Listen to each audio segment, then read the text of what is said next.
Boa noite, querida alma que busca descanso. Seja muito bem-vinda a este momento especial de paz e serenidade.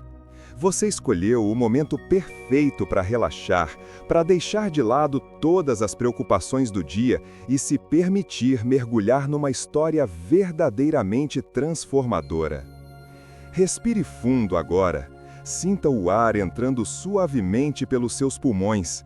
E ao soltar, deixe que toda a tensão se dissolva.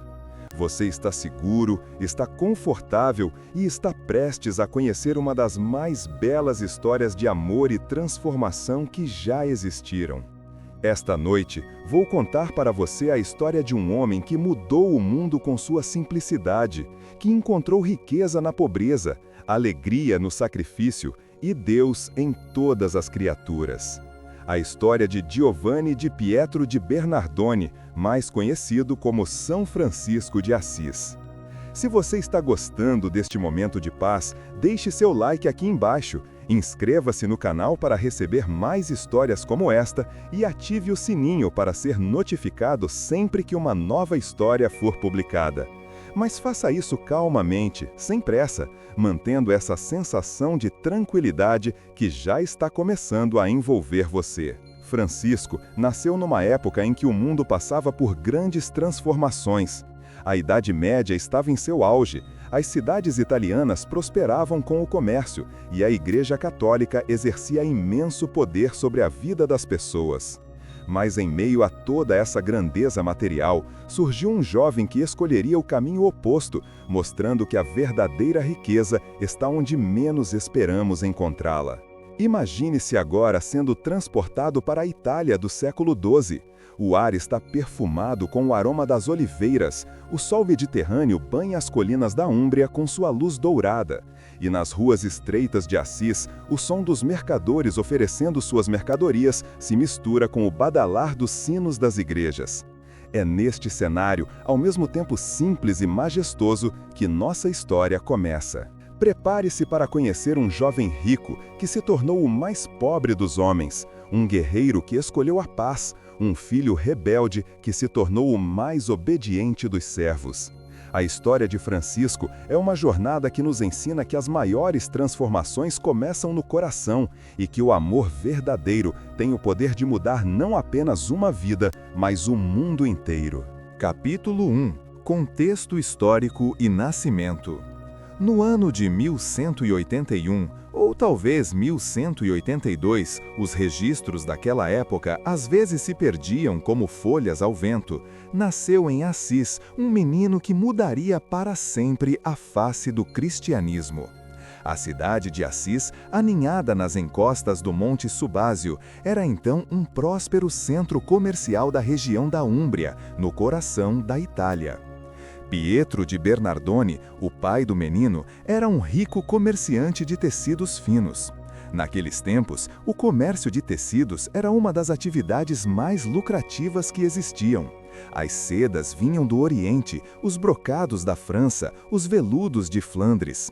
Pietro viajava constantemente, especialmente para a França, onde comprava os mais finos tecidos para revender na Itália.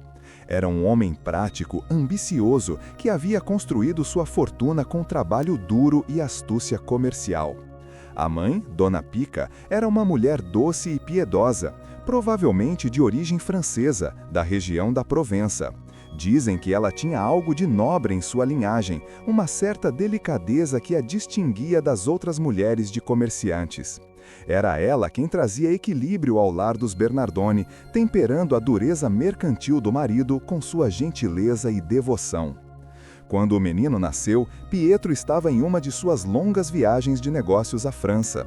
Dona Pica, seguindo a tradição e sua própria devoção, batizou o filho com o nome de Giovanni, João, em homenagem a São João Batista.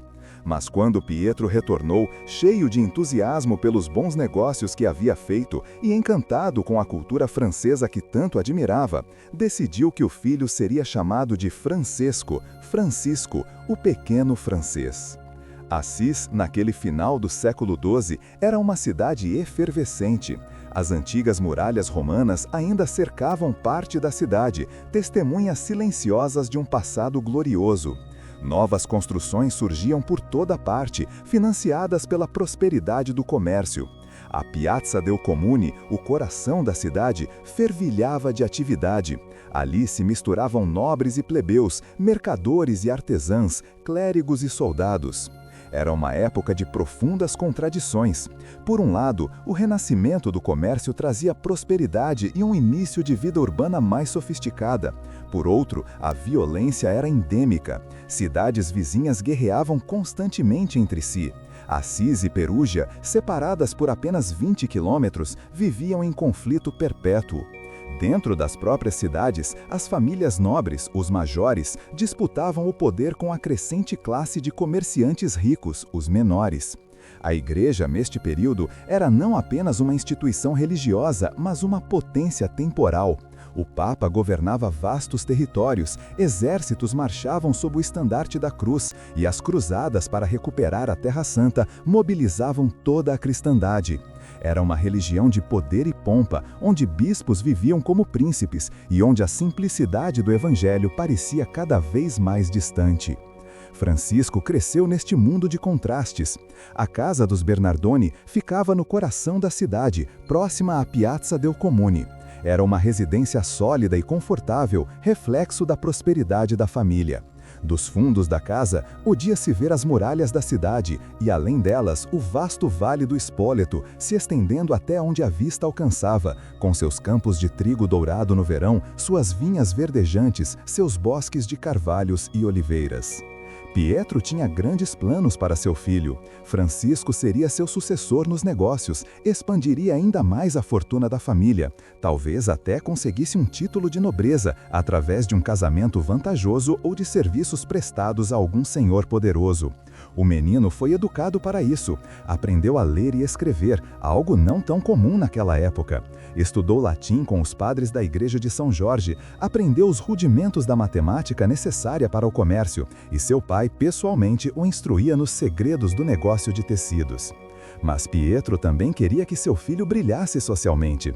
Francisco aprendeu francês, a língua da cultura e da poesia.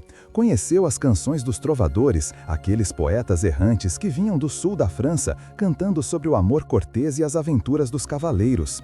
Esta influência francesa marcaria profundamente o jovem Francisco, dando-lhe um gosto pela poesia, pela música e por certo romantismo cavaleiresco que nunca o abandonaria, mesmo depois de sua conversão. O mundo em que Francisco nasceu estava em transformação. As antigas estruturas feudais começavam a dar lugar a uma economia mais monetizada. As cidades ganhavam importância e certa autonomia. As universidades surgiam em Bolonha, Paris, Oxford. Novas ideias circulavam junto com as mercadorias nas rotas comerciais. Era um tempo de despertar, mas também de inquietação. Movimentos religiosos heterodoxos surgiam por toda parte, questionando a riqueza e o poder da igreja oficial. Os cátaros no sul da França, os valdenses nos Alpes, os humilhados na Lombardia, todos pregavam um retorno à simplicidade evangélica. A igreja respondia ora com reformas, ora com repressão. Era um tempo que clamava por renovação espiritual, embora ainda não soubesse exatamente que forma essa renovação tomaria. Capítulo 2. Infância e primeiros sinais. A infância de Francisco foi dourada como o sol que banhava as colinas da Úmbria. Crescendo em meio à prosperidade, o jovem Francesco tinha tudo que um menino de sua época poderia desejar. Roupas finas, afinal, seu pai comercializava os melhores tecidos. Comida farta na mesa, servos para atender suas necessidades e uma educação que poucos podiam se dar ao luxo de ter. Desde cedo, Francisco demonstrou uma natureza generosa e expansiva. Dizem os que o conheceram naqueles primeiros anos que era impossível não gostar do menino. Tinha um sorriso fácil, uma risada contagiante e uma capacidade natural de fazer amigos. Quando Pietro lhe dava moedas para seus gastos pessoais, Francisco invariavelmente as distribuía entre os companheiros menos afortunados. Esta generosidade, que mais tarde se tornaria desprendimento total, já se manifestava na criança. Na escola da Igreja de São Jorge, onde aprendia latim e os rudimentos da fé cristã, Francisco era um aluno mediano. Não tinha a aplicação dos que se destinavam à vida clerical, mas também não era completamente desinteressado. O que realmente capturava sua imaginação eram as histórias, as vidas dos santos, as aventuras dos cavaleiros das cruzadas, as lendas do rei Arthur e os cavaleiros da Távola Redonda que chegavam da França, através dos trovadores. O jovem Francisco cresceu bilíngue, falando tanto o dialeto úmbreo local quanto o francês. Esta última língua, aprendida por insistência do pai, tornou-se para ele a língua do coração.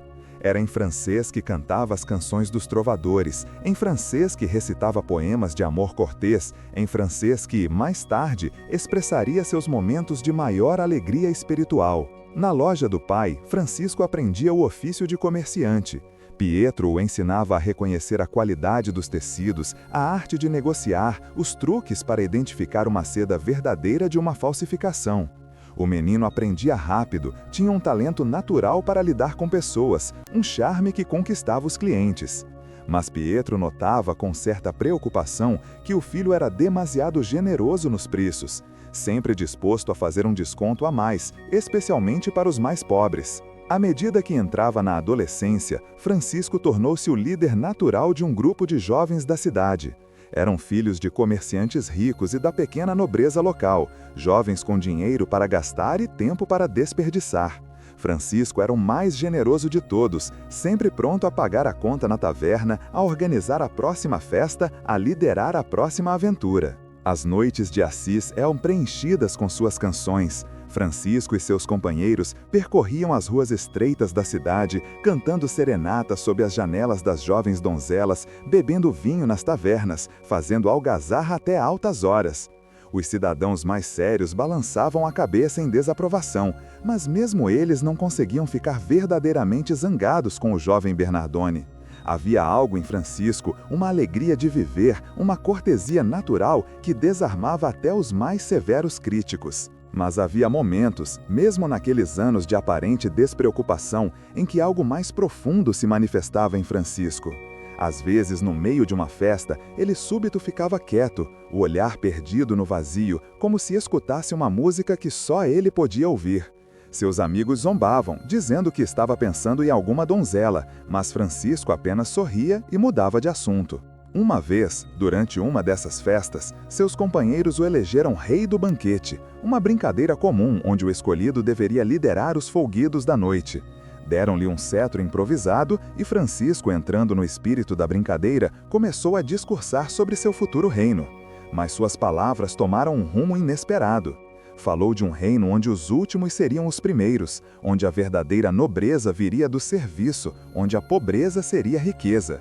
Seus amigos riram, pensando que era mais uma de suas excentricidades poéticas, mas havia algo na voz de Francisco naquele momento que os fez por um instante parar de rir. O jovem Francisco tinha um horror particular à lepra, doença comum naquela época. Os leprosos viviam fora dos muros da cidade, em leprosários mantidos pela caridade, obrigados a tocar uma matraca para avisar de sua aproximação. Quando Francisco os encontrava no caminho, desviava-se rapidamente, às vezes chegando a tapar o nariz. Era seu maior medo, sua maior repulsa, e seria, curiosamente, o ponto de partida de sua conversão. Aos 20 anos, Francisco era a própria imagem do jovem bem-sucedido de seu tempo. Alto para os padrões da época, magro mas forte, com cabelos escuros e olhos que diziam brilhar com uma luz própria. Vestia-se com as melhores roupas que o dinheiro do pai podia comprar, túnicas de seda, mantos bordados, sapatos de couro fino. Era conhecido em toda Assis e mesmo além, nas cidades vizinhas onde ia a negócios ou festas. Pietro, apesar de algumas preocupações com a generosidade excessiva do filho, estava relativamente satisfeito. Francisco demonstrava aptidão para os negócios, tinha carisma para atrair clientes e sua popularidade poderia ser útil para estabelecer conexões importantes. Talvez fosse um pouco frívolo demais, mas isso passaria com a idade. O importante era que o rapaz estava seguindo o caminho traçado para ele. Dona Pica observava o filho com olhos mais perspicazes, via além da superfície alegre e despreocupada. Notava aqueles momentos de súbita quietude, aquele olhar que às vezes se dirigia para algo além do visível.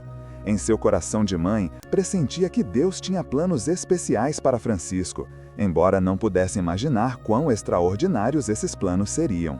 Um episódio da juventude de Francisco permaneceu gravado na memória dos que o conheceram. Durante uma das procissões religiosas que marcavam o calendário da cidade, Francisco marchava com os outros jovens, carregando velas e cantando. De repente, começou a ficar para trás do grupo. Quando os amigos voltaram para ver o que aconteceu, encontraram-no parado, lágrimas escorrendo pelo rosto, o olhar fixo na cruz que era carregada à frente da procissão. Perguntaram-lhe o que havia, mas Francisco não conseguiu explicar. Disse apenas que por um momento havia compreendido algo sobre o amor, algo tão grande que não cabia em palavras. Capítulo 3. Chamado e transformação. O ano de 1202 marcou o início de uma mudança profunda na vida de Francisco. Assis declarou guerra à Perúgia, sua rival de sempre, numa disputa sobre direitos comerciais e territoriais. Como era costume da época, todos os jovens aptos da cidade foram convocados para a batalha. Francisco, então com 20 anos, apresentou-se entusiasmado. Finalmente teria a chance de viver as aventuras cavalheirescas com que tanto sonhava. Pietro financiou um equipamento completo para o filho: armadura, espada, lança, um cavalo. Francisco partiu para a guerra como quem parte para uma festa, cantando canções de bravura, prometendo aos amigos que voltaria coberto de glória. A realidade, porém, seria brutalmente diferente de seus sonhos românticos. A Batalha de Colestrada foi um desastre para Assis. O exército perugino, maior e melhor preparado, destroçou as forças assienses. Francisco viu amigos morrerem ao seu lado, viu a brutalidade crua da guerra, o sangue, os gritos, o pânico. Ele mesmo foi capturado, sua rica armadura indicando que valia mais vivo como prisioneiro a ser resgatado do que morto no campo de batalha. A Batalha de Colestrada foi um desastre para Assis. O exército perugino, maior e melhor preparado, destroçou as forças assienses. Francisco viu amigos morrerem ao seu lado, viu a brutalidade crua da guerra, o sangue, os gritos, o pânico. Ele mesmo foi capturado, sua rica armadura indicando que valia mais vivo como prisioneiro a ser resgatado do que morto no campo de batalha. O cativeiro em Perúgia durou um ano inteiro. Francisco foi colocado numa cela úmida e escura com outros nobres e ricos mercadores de Assis. As condições eram duras: comida escassa, frio no inverno, calor sufocante no verão e a incerteza constante sobre quando seriam libertados. Muitos prisioneiros caíram em desespero, mas Francisco, surpreendentemente, mantinha o ânimo alto, tentando alegrar seus companheiros de infortúnio. Havia, porém, algo diferente nele. A experiência da batalha, a proximidade da morte, o sofrimento do cativeiro, tudo isso havia plantado sementes de mudança em seu coração. Durante as longas horas na prisão, Francisco tinha tempo para pensar, para questionar. O que era realmente a glória que tanto buscara? Valiam a pena aquelas vidas perdidas por um pedaço de terra, por direitos comerciais? Foi na prisão que Francisco adoeceu gravemente. Uma febre violenta tomou conta dele, deixando-o à beira da morte. Durante semanas, oscilou entre a consciência e o delírio. Seus companheiros de cela pensaram que não sobreviveria, mas Francisco lutou, agarrando-se à vida com uma tenacidade que surpreendeu a todos. Quando finalmente Pietro pagou o resgate e Francisco pôde voltar a Assis, era um homem mudado. A doença o deixara fraco, magro, uma sombra do jovem vigoroso que partira para a guerra. Mas a mudança ia além do físico. Algo em seu interior havia se quebrado, ou talvez se aberto. A convalescença foi longa. Durante meses, Francisco permaneceu na casa paterna, cuidado por Dona Pica, tentando recuperar as forças. Quando finalmente pôde sair, apoiado numa bengala, e caminhar até os portões da cidade para contemplar o Vale do Espoleto que tanto amava, esperava que a visão daquela paisagem familiar lhe devolvesse a antiga alegria. Mas olhou para os campos, as vinhas, as oliveiras banhadas pelo sol e não sentiu nada. A beleza ainda estava lá, mas era como se um véu tivesse sido colocado entre ele e o mundo. Esta apatia, esta perda de prazer nas coisas que antes o deleitavam, atormentava Francisco. Tentou voltar à vida antiga, retornou à loja do pai, reuniu-se com os amigos, participou de algumas festas, mas era como representar um papel. A alegria que antes brotava naturalmente, agora tinha que ser forçada. Os amigos notavam, preocupados, Pietro ficava impaciente. Apenas Dona Pica parecia compreender que seu filho estava passando por uma transformação profunda. Em 1205, surgiu uma oportunidade que Francisco achou que poderia ser a resposta para sua inquietação. Um nobre de Assis estava organizando uma expedição para juntar-se às forças papais no sul da Itália. Francisco decidiu participar. Talvez, pensou, precisasse de uma causa maior, mais nobre que as disputas mesquinhas entre cidades. Lutar pelo Papa, pela cristandade, isso sim seria digno. Pietro, esperançoso de que o filho finalmente estava se recuperando, financiou novamente um equipamento magnífico. Francisco partiu em grande estilo, sua armadura brilhando ao sol, seu manto bordado com cruzes. Mas havia chegado até Spoleto, a primeira parada da jornada, quando algo extraordinário aconteceu. Naquela noite, em Spoleto, Francisco teve um sonho, ou seria uma visão. Viu um grande salão, um palácio magnífico, cheio de armas e estandartes marcados com a cruz. Uma voz perguntou-lhe: Francisco, o que é melhor, servir ao servo ou ao Senhor? Francisco respondeu: ao Senhor, naturalmente. A voz então disse: então por que abandonas o servo pelo servo? Volta para Assis, lá te será dito o que fazer. Francisco acordou transformado. Sem hesitação, sem se importar com o que diriam, vendeu seu equipamento militar, montou em seu cavalo e voltou para Assis. A cidade inteira murmurou. O filho de Pietro Bernardone havia desertado, havia demonstrado covardia. Pietro ficou furioso. Os amigos não sabiam o que dizer. Francisco não tentou se explicar. Como poderia explicar o que ele mesmo não compreendia completamente? Os meses seguintes foram de intensa busca interior. Francisco passava longas horas rezando nas pequenas capelas abandonadas nos arredores de Assis. A de São Damião, em particular, o atraía.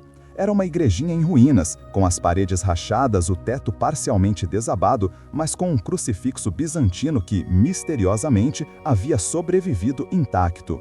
Foi diante deste crucifixo que Francisco teve a experiência que mudaria definitivamente sua vida. Estava rezando, pedindo orientação, quando ouviu ou acreditou ouvir o Cristo do crucifixo falar-lhe: Francisco, não vês que minha casa está em ruínas? Vai e restaura-a para mim. Francisco tomou as palavras literalmente. Correu de volta para casa, pegou alguns dos melhores tecidos da loja do pai, cavalgou até o mercado de Folhinho, vendeu tudo, tecidos e cavalo, e voltou a São Damião. O velho padre que cuidava da capela em ruínas ficou estupefato quando Francisco tentou entregar-lhe a bolsa de moedas.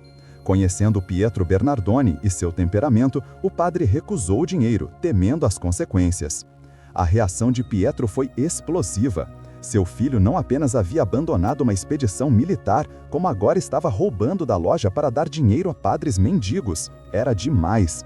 Pietro procurou Francisco por toda parte, mas o jovem havia se escondido, dizem alguns, que em uma caverna nos arredores da cidade, onde passou semanas em oração e jejum. Quando Francisco finalmente emergiu de seu esconderijo, estava irreconhecível. Magro, barbudo, com as roupas enfarrados, parecia um mendigo. Ao caminhar pelas ruas de Assis, as crianças corriam atrás dele, jogando pedras e lama, gritando "Pazo, Pazo, louco, louco!". Francisco não reagiu, continuou caminhando, um sorriso estranho nos lábios. Pietro, ao saber que o filho havia aparecido, correu para encontrá-lo. A cena que se seguiu foi presenciada por muitos e jamais esquecida. O rico mercador, vermelho de raiva e humilhação, arrastou o filho para casa, gritando impróprios, enquanto Francisco não oferecia resistência. Em casa, Pietro tentou de tudo: gritos, ameaças, até mesmo a prisão no porão da casa. Nada demovia Francisco de sua nova convicção. Capítulo 4. Desafios e provações. O conflito entre Francisco e seu pai Pietro atingiu um ponto sem retorno. Pietro estava determinado a recuperar o dinheiro que Francisco havia tomado e, mais importante, a fazer o filho voltar ao juízo. Primeiro, tentou resolver a questão em família. Trancou Francisco no porão da casa, esperando que o isolamento e a privação o fizessem reconsiderar.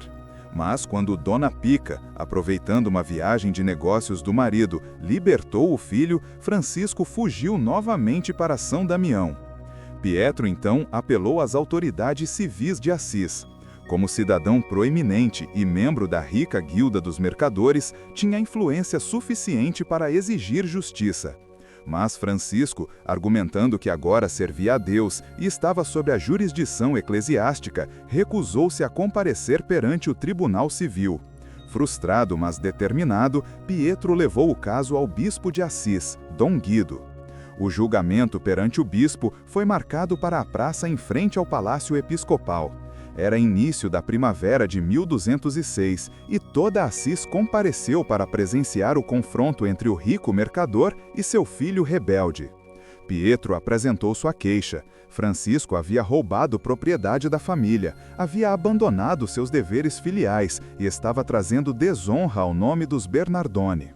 O bispo Guido, homem prudente e justo, ouviu ambos os lados. Então, voltando-se para Francisco, disse com voz paternal mas firme: "Seu pai tem razão em estar zangado. Devolva o dinheiro que tomou. Deus não quer que sua igreja seja construída com fundos obtidos injustamente."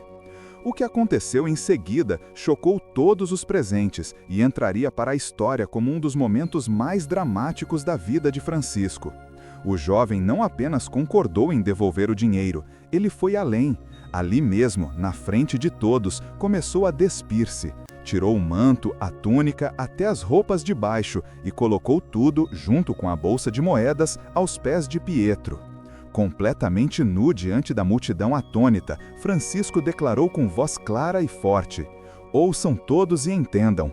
Até agora chamei Pietro Bernardoni de meu pai, mas agora devolvo a ele o dinheiro que tanto o preocupa e também todas as roupas que dele recebi. De hoje em diante, não direi mais meu pai Pietro Bernardoni, mas somente Pai Nosso que estais no céu." O silêncio na praça era absoluto. Pietro, pálido como cera, recolheu as roupas e o dinheiro e partiu sem dizer palavra, levando consigo a mágoa de um pai rejeitado. O bispo Guido, comovido, tirou seu próprio manto e cobriu a nudez de Francisco. Mas o jovem, agora verdadeiramente despojado de tudo, saiu cantando em francês pelas ruas de Assis, vestindo apenas uma túnica rústica que o jardineiro do bispo lhe dera. Os primeiros tempos desta nova vida foram duríssimos. Francisco refugiou-se nas montanhas, vivendo em cavernas, alimentando-se de raízes e frutas silvestres. Quando descia às cidades para mendigar, era frequentemente maltratado. Em Gubbio, onde esperava encontrar acolhida com um amigo de infância, foi recebido com frieza e desprezo. O antigo companheiro de festas mal o reconheceu e certamente não queria associar-se àquele que agora parecia um louco vagabundo. Francisco encontrou trabalho temporário num monastério, mas como servo da cozinha, lavando pratos e panelas engorduradas. Os monges o tratavam com condescendência, alguns com franco desprezo. Para o jovem que havia sido mimado desde o nascimento, acostumado a ser servido, a humilhação era profunda. Mas Francisco abraçava cada humilhação como uma pérola preciosa, vendo nelas os degraus de uma escada que o levava para mais perto de Cristo. Voltando a Assis, Francisco retomou seu trabalho de restauração da capela de São Damião, mas agora, sem recursos, tinha que mendigar pedras. Ia pela cidade cantando louvores a Deus em francês, pedindo: "Quem me der uma pedra terá uma recompensa. Quem me der 2 pedras terá 2 recompensas. Quem me der 3 pedras terá 3 recompensas." A visão do filho do rico Pietro Bernardoni mendigando pedras pelas ruas causava reações mistas. Alguns riam, outros se compadeciam, muitos se escandalizavam. Bernardo de Quintavalle, um dos homens mais ricos e respeitados de Assis, observava Francisco com crescente interesse. Havia algo na alegria inexplicável daquele jovem, em sua completa indiferença ao que os outros pensavam, que intrigava o sábio mercador. O trabalho na restauração de São Damião era extenuante. Francisco, que nunca havia feito trabalho manual pesado, carregava pedras, misturava argamassa, subia em andaimes precários. Suas mãos, antes macias, tornaram-se calejadas e sangravam. Mas ele cantava enquanto trabalhava, e sua alegria era tão genuína que começou a atrair ajudantes voluntários. Foi durante este período que Francisco enfrentou e venceu um de seus maiores demônios pessoais. Um dia, enquanto cavalgava nos arredores de Assis, havia conseguido emprestar um cavalo para uma viagem necessária, encontrou um leproso no caminho. O instinto imediato foi desviar, como sempre fizera. A lepra era seu maior horror, sua repulsa mais profunda. Mas algo aconteceu naquele momento. Francisco sentiu uma força interior que o impelia a descer do cavalo. Aproximou-se do leproso, cujo rosto estava parcialmente desfigurado, cujas mãos eram garras deformadas. E então, num gesto que surpreendeu a si mesmo, Francisco abraçou o homem e beijou suas mãos doentes. O que aconteceu em seguida, Francisco descreveria mais tarde como um milagre pessoal. No momento em que seus lábios tocaram a carne doente, toda a repulsa desapareceu, substituída por uma doçura indescritível. Quando se afastou e olhou para trás, o leproso havia desaparecido. Francisco sempre acreditou que havia abraçado o próprio Cristo disfarçado. A partir desse dia, Francisco passou a visitar regularmente os leprosários. Aqueles que antes lhe causavam horror tornaram-se seus irmãos mais queridos. Lavava suas feridas, alimentava aqueles que não podiam mais usar as mãos, cantava para alegrar seus corações entristecidos. Os leprosos, acostumados a serem tratados como mortos-vivos, párias absolutos da sociedade, não podiam acreditar no amor genuíno que recebiam daquele jovem estranho. Um dos leprosos, chamado Cristóvão, mais tarde contaria como Francisco transformou sua vida. Eu havia desistido de ser humano, dizia. Aceitava que era um amaldiçoado, um castigado por Deus. Então veio este jovem, vestido em trapos, mais pobre que eu em aparência, mas rico de algo que eu não conseguia nomear. Ele não apenas tocava minhas feridas, ele as beijava. Não apenas me alimentava, sentava-se ao meu lado e conversava comigo como se eu fosse seu igual, seu amigo, seu irmão. A restauração de São Damião avançava lentamente. Francisco havia compreendido que o chamado para reconstruir a igreja ia além das paredes físicas, mas continuava o trabalho manual como forma de oração. Cada pedra assentada era um ato de amor, cada viga uma oferenda. Foi durante este período que os primeiros companheiros começaram a se juntar a Francisco. O primeiro foi Bernardo de Quintavalle, um dos homens mais ricos e respeitados de Assis. Bernardo havia observado Francisco por meses, intrigado. Decidiu testá-lo, convidando-o para passar a noite em sua casa. Naquela noite, Bernardo fingiu dormir enquanto observava Francisco. Viu o jovem levantar-se assim que pensou que o anfitrião estava dormindo, ajoelhar-se e passar a noite inteira em oração, repetindo apenas "Meu Deus e meu tudo". Pela manhã, Bernardo estava decidido, vendeu todas as suas posses e juntou-se a Francisco. O segundo a juntar-se foi Pedro Catani, um cônego da Catedral de Assis, homem instruído e respeitado. Depois veio Egídio, um camponês simples, mas de coração puro. Em poucos meses, eram 12 companheiros vivendo juntos na Porciúncula, uma pequena capela que Francisco havia restaurado após São Damião. A vida destes primeiros frades era de extrema simplicidade. Dormiam no chão, comiam o que conseguiam mendigar ou ganhar trabalhando, passavam longos períodos em oração. Mas havia uma alegria contagiante neles que atraía a atenção. Não eram monges tradicionais, fechados em monastérios. Andavam pelo mundo, trabalhavam com as próprias mãos, pregavam com palavras simples nas praças. Francisco insistia que não fossem chamados de priores ou abades, títulos que implicavam superioridade. Eram simplesmente frades menores, fraters menores, os irmãos menores, os últimos, os servos de todos. Esta humildade radical era revolucionária, numa igreja onde hierarquia e poder eram frequentemente mais valorizados que o serviço. A regra que Francisco escreveu para seus frades era simples: viver o evangelho, sem propriedades, sem privilégios, sem segurança além da providência divina. Quando o grupo cresceu e foi necessário buscar a aprovação papal, muitos disseram que era impossível, que o Papa nunca aprovaria uma forma de vida tão radical.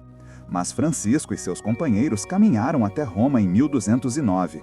A lenda conta que o Papa Inocêncio III, um dos mais poderosos papas da história, inicialmente rejeitou aqueles homens mal vestidos e suas ideias extremas. Mas naquela noite, o Papa teve um sonho. Viu a Basílica de Latrão, a igreja-mãe da cristandade, prestes a desabar e um homem pequeno e pobre sustentando-a com os próprios ombros. Reconheceu Francisco e mandou chamá-lo de volta. A aprovação papal, ainda que verbal e condicional, deu legitimidade ao movimento franciscano. Francisco e seus frades podiam agora pregar com autoridade eclesiástica. Mas Francisco sempre insistiu que a verdadeira autoridade vinha do exemplo de vida, não de documentos papais. De volta a Assis, o número de frades crescia rapidamente.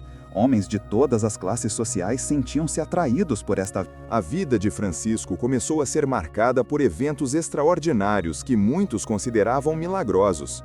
Não eram apenas os grandes prodígios que chamavam a atenção, mas principalmente os pequenos sinais diários do sagrado que pareciam acompanhá-lo onde quer que fosse.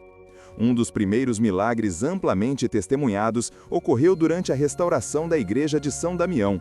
Francisco trabalhava no telhado quando uma vígua pesada se soltou e caiu. Os trabalhadores que o ajudavam gritaram de horror, certos de que o veriam esmagado.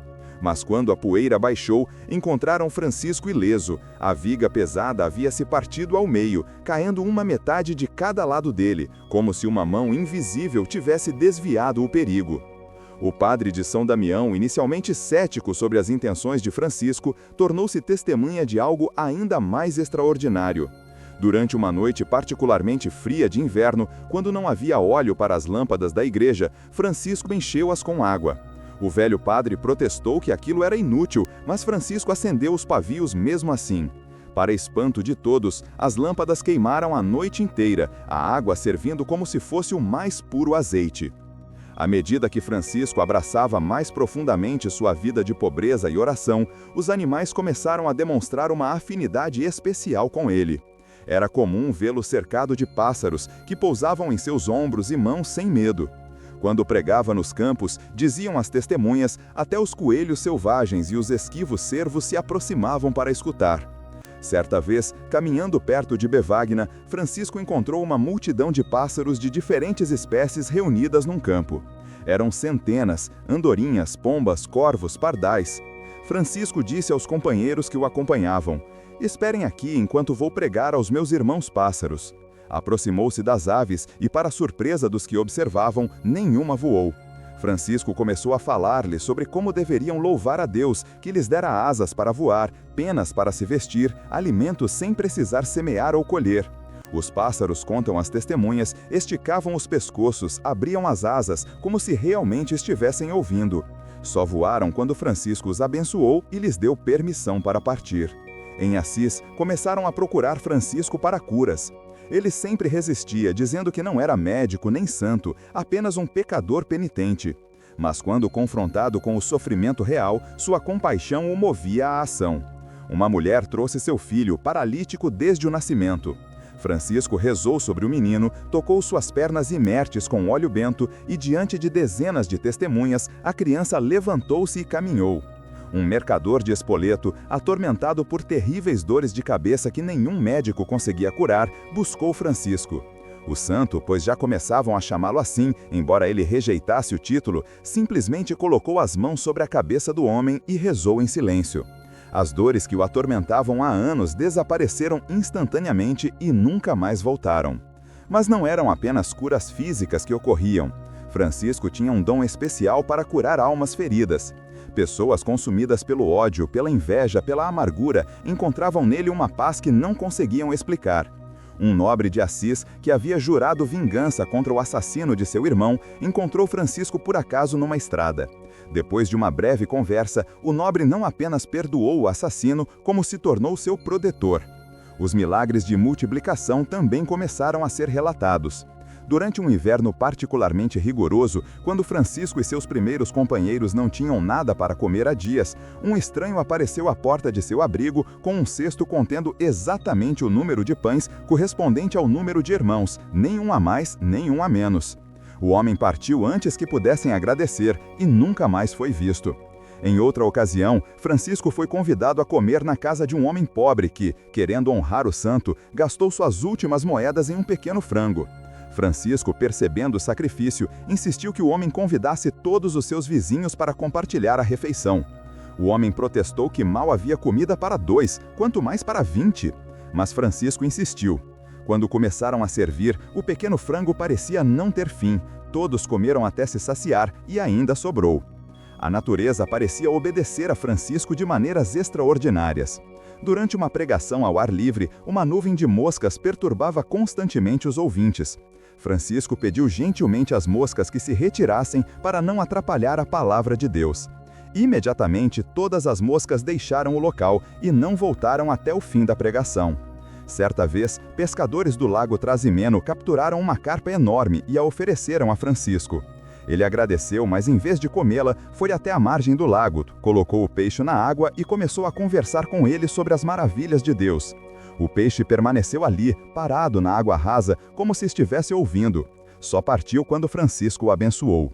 Os pescadores, maravilhados, contaram esta história por toda a região. Um dos milagres mais tocantes envolveu uma ovelha que Francisco havia resgatado de um mercador que a levava para o abate. Francisco a confiou a um convento de freiras, pedindo que cuidassem dela. A ovelha desenvolveu hábitos extraordinários, ia sozinha à capela nas horas de oração, ajoelhava-se diante do altar, balia suavemente durante os cânticos como se estivesse participando. Quando Francisco visitava o convento, a ovelha o reconhecia imediatamente e corria para ele com alegria evidente. O dom de Francisco com os animais selvagens tornou-se lendário. Em Gúbio, um lobo feroz aterrorizava a região, matando não apenas animais, mas também pessoas.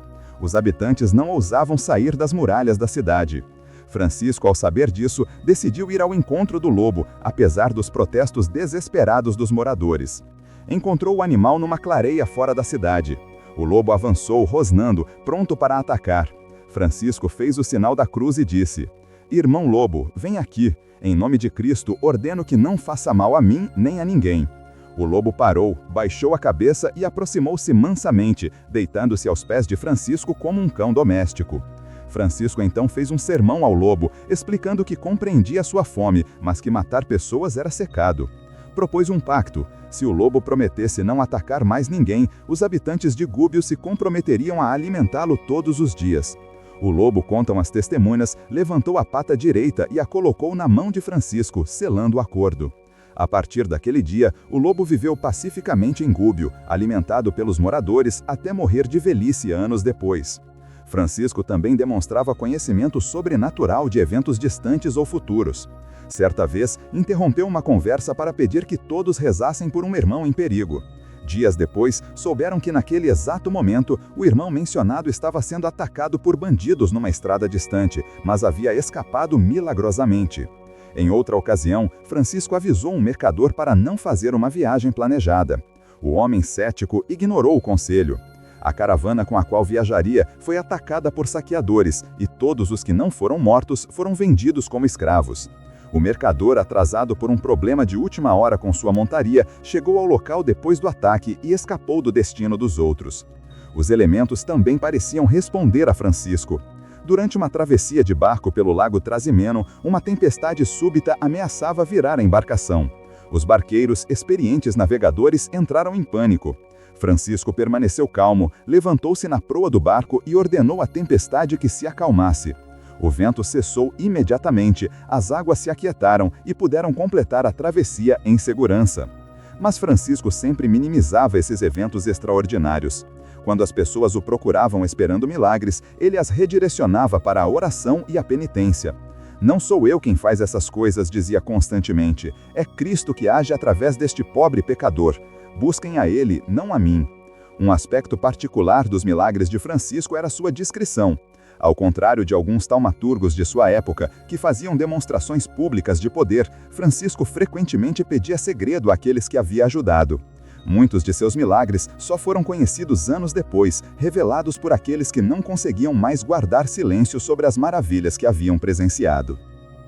Capítulo 6. Ensinamentos e sabedoria. Os ensinamentos de Francisco não vinham de elaboradas construções teológicas ou complexos sistemas filosóficos. Sua sabedoria brotava da simplicidade, da experiência vivida, do encontro direto com Deus na criação e nos pobres. Ele ensinava mais pelo exemplo do que pelas palavras, mas quando falava, suas palavras tinham o poder de transformar corações. "O Senhor me revelou", Francisco costumava dizer, "que devemos ser simples como as pombas e astutos como as serpentes. Mas vejo muitos que são astutos em buscar vantagens e simples apenas em aparência. Sejam verdadeiramente simples, meus irmãos, e a astúcia de que precisarem lhes será dada." Francisco revolucionou a compreensão da pobreza. Para ele, a pobreza não era apenas ausência de bens materiais, mas um estado de liberdade espiritual. A pobreza, ensinava, é minha senhora, minha esposa mais querida. Ela me liberta das 1000 preocupações que atormentam os ricos. Quando nada tenho, nada posso perder. Quando nada possuo, tudo me pertence. O sol, a lua, as estrelas, os pássaros, as flores, todos são meus irmãos e irmãs. Aos que o seguiam, Francisco constantemente lembrava: não basta abandonar as riquezas exteriormente, se as mantemos no coração. Vi homens vestidos de saco que eram mais orgulhosos que reis em púrpura. A verdadeira pobreza é interior, é reconhecer que tudo o que temos e somos é dom de Deus. Sobre a oração, Francisco tinha ensinamentos profundos em sua simplicidade. Muitos pensam que orar é falar muito com Deus, mas a verdadeira oração começa quando paramos de falar e começamos a escutar. Deus fala no silêncio do coração, na beleza da criação, no rosto do pobre. Aprendam a escutar e sua vida inteira se tornará uma oração. Francisco desenvolveu uma compreensão única da obediência. Não era a obediência servil do medo, mas a obediência amorosa da confiança. A perfeita obediência, explicava, é como a de um corpo morto. Não questiona para onde é levado, não reclama de onde é colocado, não pede para ser mudado. Mas atenção, isso só é possível através do amor, não da coerção. Obedeçam por amor, não por medo. Sua visão da natureza era revolucionária para a época. Enquanto muitos viam a criação como algo a ser dominado ou como fonte de tentação a ser evitada, Francisco via nela o espelho de Deus. Cada criatura, ensinava, é uma palavra de Deus. O sol nos fala do calor do amor divino, a água da pureza de Deus, o fogo de seu ardor sagrado. Quem maltrata a criação, maltrata o próprio Criador. Aos que se preocupavam excessivamente com o futuro, Francisco aconselhava: olhem os pássaros, não semeiam, não colhem, não acumulam em celeiros. E, no entanto, nosso Pai Celestial os alimenta. Vocês não valem muito mais que eles? A preocupação é filha da desconfiança. Confiem na providência, façam o bem hoje e deixem o amanhã nas mãos de Deus. Francisco tinha uma compreensão profunda do perdão. O perdão, dizia, não é um ato de fraqueza, mas de força suprema. Qualquer um pode guardar rancor, isso é fácil, é natural. Mas perdoar, verdadeiramente perdoar, isso requer a força de Cristo. E lembrem-se, perdoamos não porque o outro merece, mas porque nós precisamos da liberdade que o perdão traz. Sobre a alegria, um de seus temas favoritos, Francisco era eloquente. A tristeza é a arma favorita do demônio. Um servo de Deus deve estar sempre alegre. Não a alegria superficial do mundo que depende das circunstâncias, mas a alegria profunda que vem de saber-se amado por Deus. Esta alegria pode coexistir com o sofrimento, com a pobreza, com a perseguição. Certa vez, caminhando com Frei Leão numa noite fria de inverno, ambos tremendos de frio e fome, Francisco começou a falar sobre a perfeita alegria. Sabe, irmão Leão, o que é a perfeita alegria? Não é fazer milagres, não é converter multidões, não é ter visões celestiais. A perfeita alegria é quando chegamos ao nosso convento molhados, com frio e fome, o porteiro não nos reconhece e nos expulsa como vagabundos, e nós aceitamos isso com paciência e amor, reconhecendo que Deus permitiu isso para nosso bem. Essa é a perfeita alegria, a alegria que ninguém nos pode tirar. Francisco ensinava sobre a importância do trabalho manual. O trabalho, dizia, é uma graça. Através dele, participamos da obra criadora de Deus. Mas cuidado para não fazer do trabalho um ídolo. Trabalhem para servir, não para acumular. Trabalhem com alegria, não com ansiedade. E lembrem-se, o trabalho mais importante é o trabalho interior, a construção do reino de Deus em nossos corações. Sua abordagem da tentação era prática e compassiva. Quando a tentação vier, e ela virá a todos, não lutem diretamente contra ela. É como lutar contra o vento. Em vez disso, voltem-se imediatamente para Cristo. Ocupem a mente e o coração com o bem, e o mal não encontrará espaço. E se caírem, não desesperem. Levantem-se imediatamente, peçam perdão e sigam adiante. Deus não conta nossas quedas, mas nossas levantadas. Sobre a pregação, Francisco era claro: preguem sempre o Evangelho, se necessário, usem palavras. Para ele, o testemunho de vida era mais eloquente que os mais belos sermões. As pessoas, explicava, estão cansadas de palavras, querem ver o Evangelho vivido. Sejam evangelhos vivos e muitos se converterão sem que digam uma palavra. Francisco desenvolveu uma teologia do sofrimento profundamente cristão. O sofrimento, ensinava, não é um castigo, mas uma oportunidade. Através dele, participamos da paixão de Cristo. Mas atenção, não busquem o sofrimento por si mesmo. Isso é orgulho disfarçado. Aceitem o sofrimento que a vida traz, una-o ao de Cristo e ele se tornará redentor. A humildade era central em seus ensinamentos. A humildade, explicava, não é pensar mal de si mesmo, é não pensar em si mesmo. É estar tão ocupado amando a Deus e ao próximo que não sobra tempo para a preocupação consigo. O humilde é livre porque não tem uma imagem a defender. Francisco tinha insights profundos sobre a comunidade. Viver em comunidade, dizia aos seus frades, é o purgatório na terra, mas é um purgatório necessário e santificante. Na solidão, podemos imaginar que somos santos. Na comunidade, nossas ilusões são rapidamente destruídas. Agradeçam pelos irmãos difíceis, eles são seus maiores mestres. Sobre a morte, Francisco tinha uma visão única. Chamava-a de Irmã Morte e a via não como inimiga, mas como a porta para a vida verdadeira.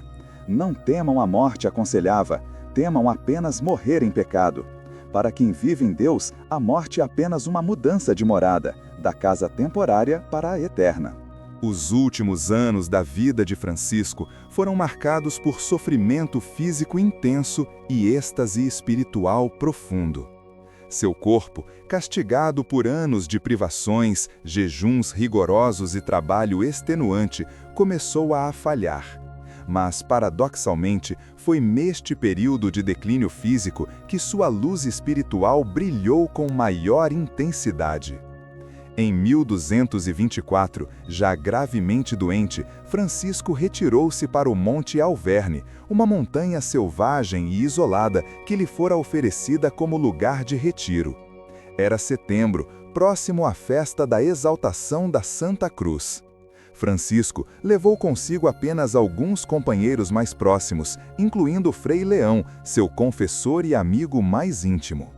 No alto da montanha, Francisco construiu uma pequena cela de galhos e folhas.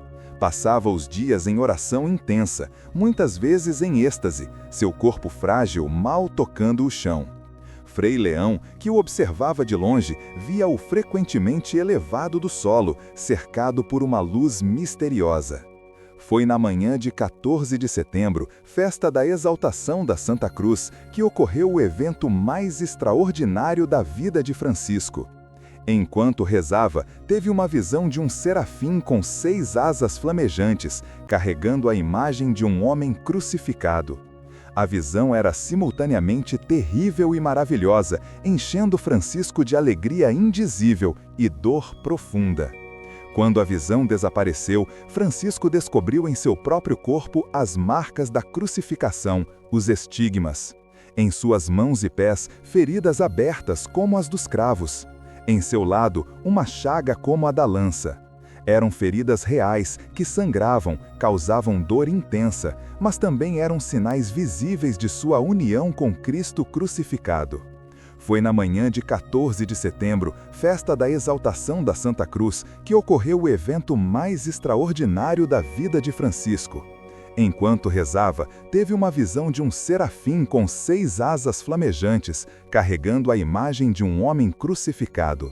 A visão era simultaneamente terrível e maravilhosa, enchendo Francisco de alegria indizível e dor profunda.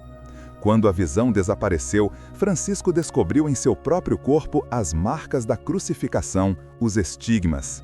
Em suas mãos e pés, feridas abertas como os dos cravos. Em seu lado, uma chaga como a da lança. Eram feridas reais, que sangravam, causavam dor intensa, mas também eram sinais visíveis de sua união com Cristo crucificado. Francisco tentou esconder os estigmas, envolvendo as mãos em faixas, usando meias nos pés mesmo no calor do verão. Mas era impossível ocultá-los completamente. Os irmãos mais próximos viram e a notícia se espalhou, aumentando ainda mais a fama de santidade de Francisco. A dor dos estigmas era constante. Francisco mal podia caminhar, as feridas nos pés tornando cada passo uma agonia. As mãos feridas dificultavam qualquer tarefa manual, mas ele nunca se queixava. Pelo contrário, agradecia a Deus pelo privilégio de compartilhar fisicamente os sofrimentos de Cristo. Além dos estigmas, Francisco sofria de várias outras doenças. Uma infecção ocular, contraída anos antes durante uma viagem ao Oriente, havia piorado drasticamente. Estava quase cego, a luz do sol causando-lhe dor insuportável. Problemas estomacais, resultado de anos de jejuns extremos, o impediam de reter quase qualquer alimento. O fígado e o baço estavam aumentados, causando dor constante. Foi neste estado de sofrimento extremo que Francisco compôs uma de suas obras mais belas, o Cântico das Criaturas. Estava hospedado em São Damião, cuidado por Clara e suas irmãs, sofrendo particularmente com os olhos. Uma noite, depois de horas de dor intensa, Francisco teve uma experiência mística, na qual Deus lhe assegurou seu lugar no paraíso. Transbordando de alegria, compôs: Altíssimo, onipotente bom Senhor, Teus são o louvor, a glória e toda a bênção. Louvado sejas, meu Senhor, com todas as tuas criaturas, especialmente o Senhor Irmão Sol, que clareia o dia e com sua luz nos ilumina. O cântico continuava, louvando a irmã Lua, o irmão Vento, a irmã Água, o irmão Fogo, a mãe Terra. Mais tarde, quando mediou uma disputa entre o bispo e o governador de Assis, acrescentou versos sobre o perdão, e nos últimos dias de vida adicionou os versos finais, louvando a Irmã Morte Corporal, da qual nenhum homem vivo pode escapar. Os médicos da época tentaram tratamentos brutais para seus olhos, cauterização com ferro em brasa das têmporas até as sobrancelhas. Francisco submeteu-se sem anestesia, conversando com o Irmão Fogo para que fosse gentil com ele. As testemunhas dizem que não demonstrou sinal de dor durante o procedimento agonizante. Em 1226, sabendo que a morte se aproximava, Francisco pediu para ser levado de volta a Assis, mas não para o convento confortável que os frades haviam construído. Quis ir para a Porciúncula, a pequena capela onde tudo havia começado, onde havia compreendido sua vocação, onde havia fundado sua ordem. No caminho, quando a comitiva passou por um ponto onde se podia ver Assis, Francisco pediu que parassem. Cego, não podia ver sua cidade amada, mas voltou-se na direção dela e a abençoou longamente, profetizando que, apesar de provações futuras, Assis seria sempre especialmente abençoada por Deus. Na Porciúncula, Francisco fez seus preparos finais. Ditou seu testamento espiritual, reafirmando os ideais de pobreza absoluta, simplicidade e obediência ao Evangelho. Advertiu os frades contra a tentação de suavizar a regra, de buscar privilégios, de construir grandes conventos. Pediu perdão a seu corpo, ao qual chamou de irmão asno, por tê-lo tratado tão duramente. Perdoa-me, irmão corpo, disse, fui severo demais contigo, mas logo descansarás. Nos últimos dias, Francisco pediu que o colocassem nu sobre a terra nua. Queria morrer como havia vivido seus últimos 20 anos, sem possuir absolutamente nada, nem mesmo a roupa sobre o corpo. Os frades, chorando, cobriram-no com um hábito emprestado. Francisco pediu que lessem o relato da paixão segundo São João. Quando chegaram ao verso "estava consumado", ele murmurou: "Sim, está próximo". Pediu então que cantassem o Salmo 142, "Com minha voz clamo ao Senhor, com minha voz suplico ao Senhor". Era o entardecer de 3 de outubro de 1226. Francisco tinha apenas 44 ou 45 anos, mas parecia muito mais velho, seu corpo completamente consumido. De repente, abriu os olhos, agora claramente vendo, e sorriu. "Bem-vinda, irmã Morte", disse com voz clara. Começou então a recitar o Salmo 141. Quando chegou ao último verso, Tira minha alma da prisão, para que eu louve teu nome. Sua voz cessou. Francisco de Assis havia partido. No momento de sua morte, contam as crônicas, uma multidão de cotoveiras, pássaros que normalmente cantam ao amanhecer, pousou sobre o teto da Porciúncula e cantou no crepúsculo. Muitos em Assis viram uma estrela brilhante subir da direção da Porciúncula e desaparecer no céu. Um frade que estava em oração numa ermita distante teve uma visão.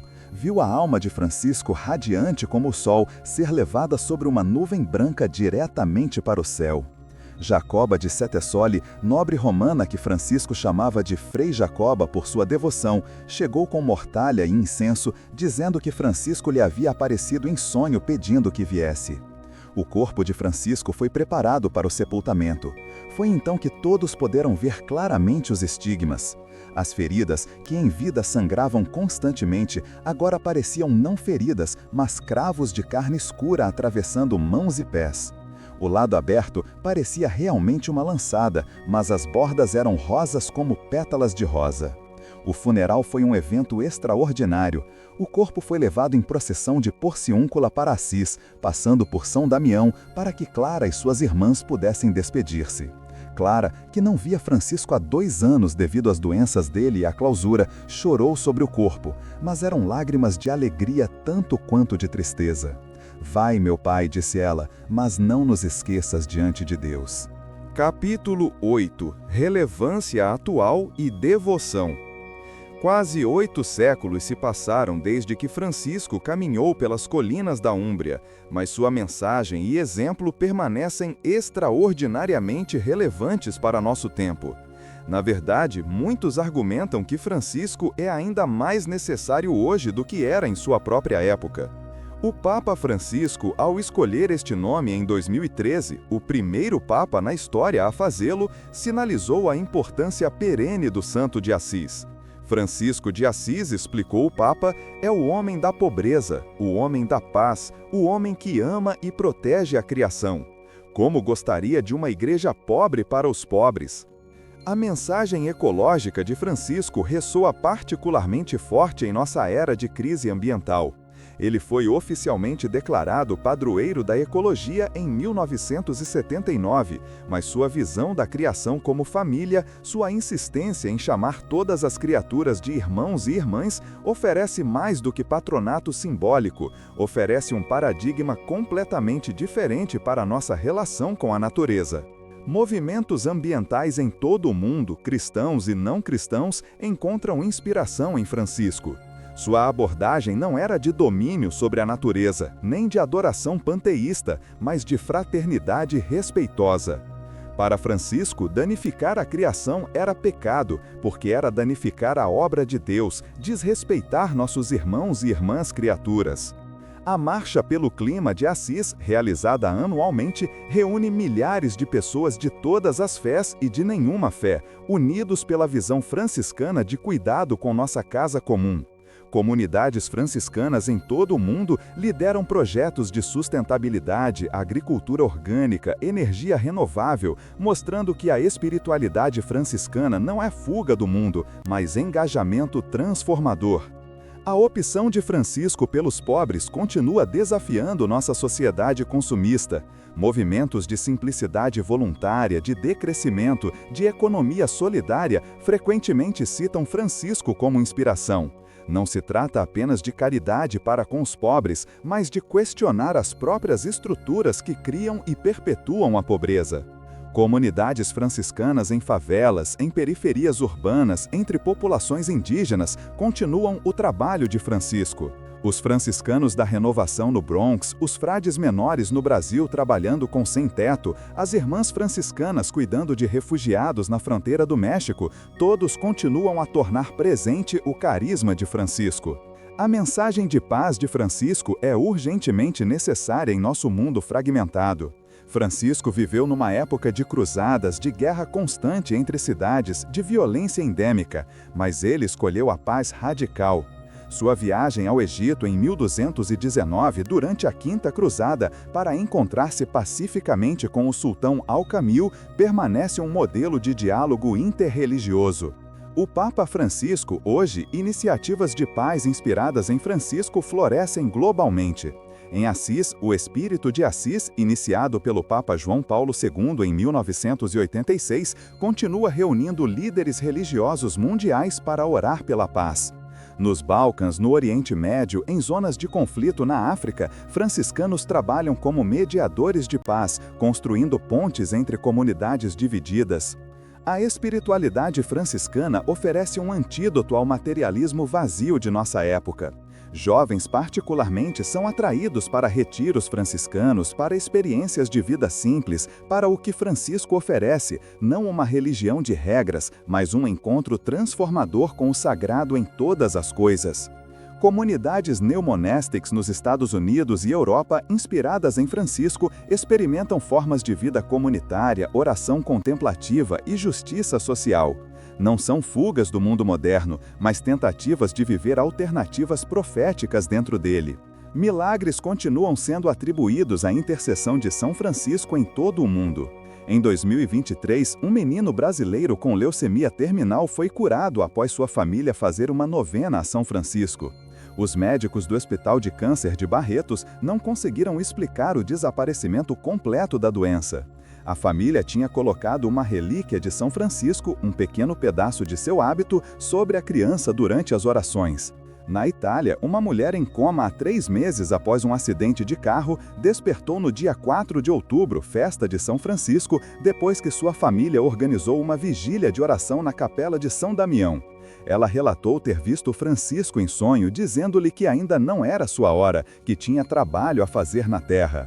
Nas Filipinas, uma comunidade inteira foi poupada de um tufão devastador em 2022. O tufão mudou explicavelmente de curso no último momento, evitando a ilha onde uma comunidade franciscana havia organizado orações contínuas a São Francisco. Meteorologistas não conseguiram explicar a súbita mudança de trajetória. Mas os milagres modernos de Francisco não são apenas físicos. Incontáveis são as conversões, as reconciliações, as transformações interiores atribuídas à sua intercessão. Um executivo de Wall Street, visitando Assis como turista, entrou na Basílica de São Francisco e saiu transformado. Vendeu suas posses, pagou suas dívidas e hoje trabalha com sem-teto em Nova York. Uma jovem japonesa budista sonhou repetidamente com um homem de hábito marrom que lhe falava sobre o amor universal. Só descobriu quem era quando viu uma imagem de São Francisco em uma livraria em Tóquio. Hoje é irmã franciscana trabalhando com idosos abandonados. A devoção a São Francisco transcende denominações cristãs. Anglicanos, luteranos, ortodoxos, todos encontram em Francisco um modelo de vida cristã autêntica. Até mesmo muçulmanos o veneram. Na tradição sufi, Francisco é lembrado como um santo homem cristão que compreendeu a essência do amor divino. O Caminho de Francisco, uma rota de peregrinação de Florença a Roma passando por Assis, atrai milhares de peregrinos anualmente. Não são apenas religiosos, muitos são buscadores espirituais, pessoas em crise existencial, jovens procurando sentido.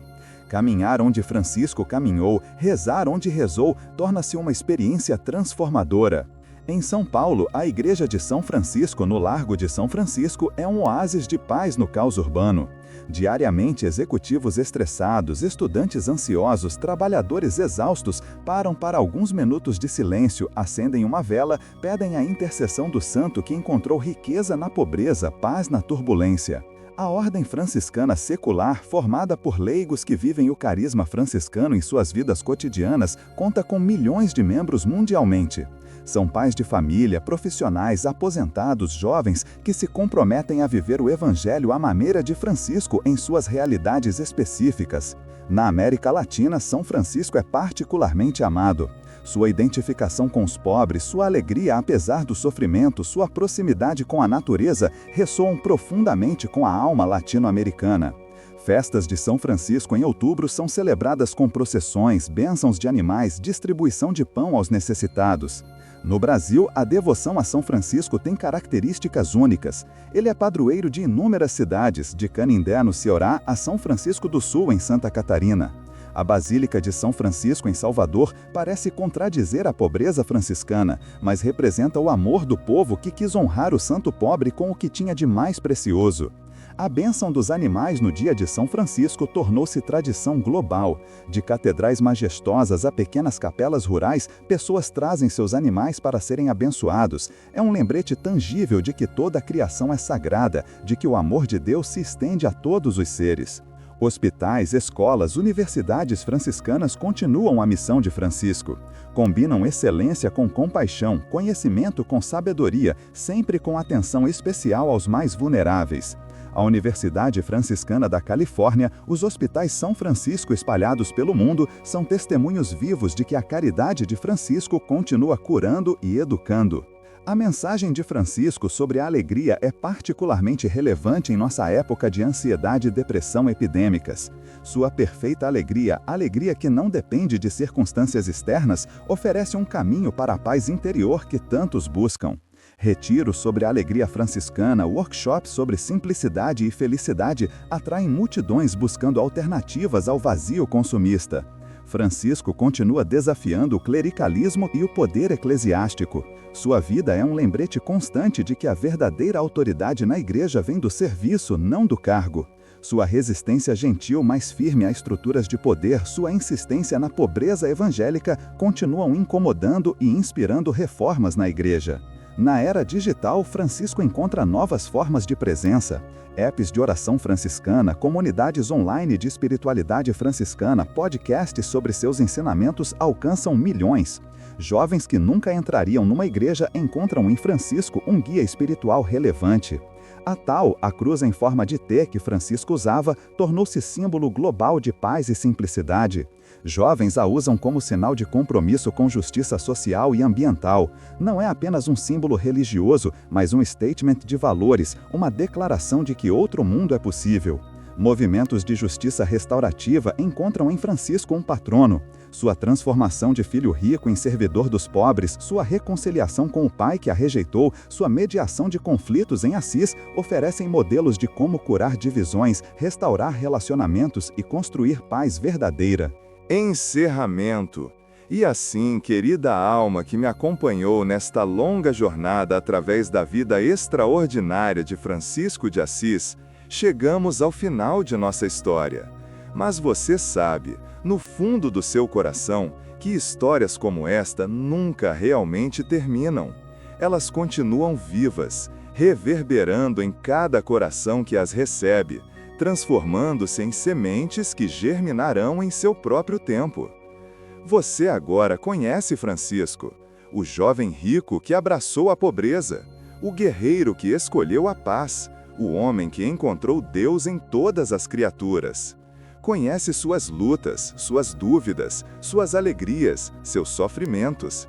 Mas mais importante, você sentiu o toque daquele amor que transformou Giovanni de Bernardone no São Francisco que o mundo venera. Enquanto você se prepara para o sono, deixe que as imagens desta história flutuem suavemente em sua mente. Veja Francisco reconstruindo São Damião pedra por pedra, cada pedra um ato de amor. Veja-o abraçando o leproso, transformando repulsa em compaixão. Veja-o pregando aos pássaros, conversando com o lobo, compondo o cântico das criaturas enquanto sofria dores terríveis. A mensagem de Francisco para você nesta noite é simples e profunda. Você é amado.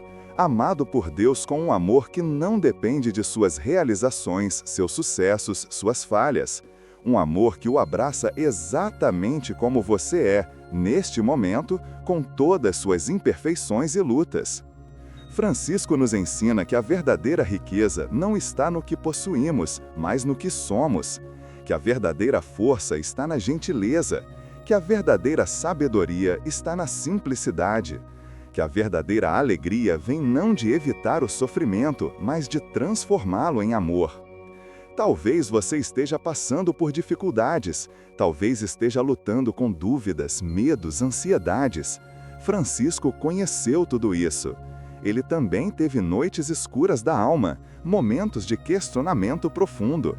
Mas descobriu que mesmo na escuridão mais profunda, uma luz brilha, a luz do amor que nunca abandona. Respire fundo agora. Sinta a paz de Francisco envolvendo você como um manto suave. Deixe que suas preocupações se dissolvam como névoa ao sol nascente. Você está seguro, você está cuidado. Você faz parte desta grande família de criaturas que Francisco chamava de irmãos e irmãs.